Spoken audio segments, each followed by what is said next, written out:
we'll do a little bit of background of you, man. I mean, obviously you're very impressive. You got some, got some cool friends. You got some cool businesses that you run.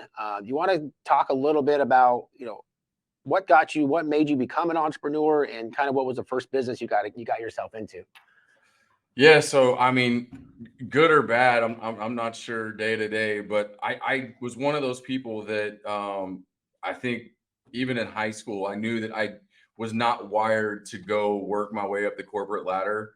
I was never great at didn't love school necessarily. The moment that something became not real and more of on a project basis, really lost my interest. So I think throughout high school and college, and I was fortunate enough to play professional baseball for a few years.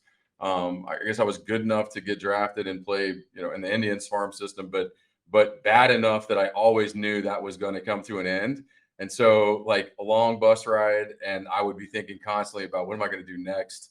And like I said, I knew I wasn't a job guy, I wasn't a career guy, so I was sort of constantly keeping tabs on different types of small businesses, things that were service focused and people focused, and just something that had a moderate barrier to entry that I could get into, and then just trial by fire, just get into something, try to get better at it, and then learn as we go. And the very first business that I was heavily involved in was really a kind of logistics e-com business, primarily screen printed goods and fulfilling e-commerce orders.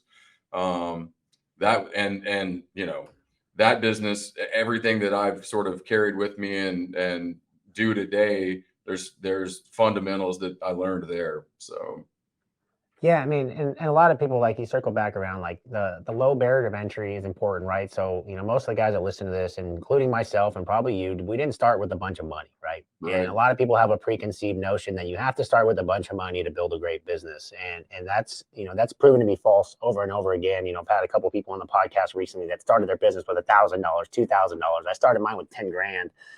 It's one of those things is that you have to just jump in. And I think, a lot of guys, I talk to them, they start their business and they want everything to be perfect before they get going, right? They want to have everything in place and then they start building a business, where I'm like, hey, let's build the business and we'll figure all the rest of this shit out first. Like, let's start doing this and bringing money in. Is that kind of what happened with you, or how did you find yourself in that business? And I don't know what the barrier to entry is on that. I mean, I'd imagine you have to pay for screen printing machines, stuff like that. Right. You want to talk a little bit about that? Yeah, no, I mean, I had no choice but to, like you said, there was no trust fund, there was no nest egg that I could go pull from.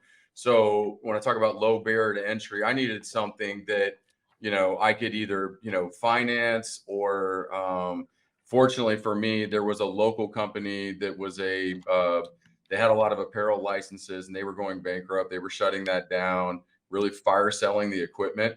So I was able to pick up, some equipment for really cheap. This is a totally different time and era.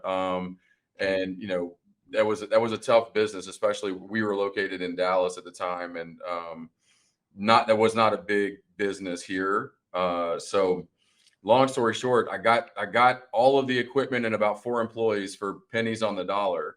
And I think where, obviously along the way, like you said, I mean, I grew that business. By the time we sold it, we had about 1,500 full-time employees. Got the business to over a couple $100 million in combined revenue. And then since then, I'm now involved in over a dozen different companies. And exactly what you said, I've never had anything go according to plan. And so I think, the key there is that you have to understand that mistakes are going to happen, problems are going to come about, things that you drew up and were part of your business model and part of your strategy, they're gonna go sideways. And so, your ability to have that, the fortitude to work through it, not to give up, remind yourself that when times get tough, that's not a sign that it's not meant to be. That's a sign that someone else quit and for you to keep going.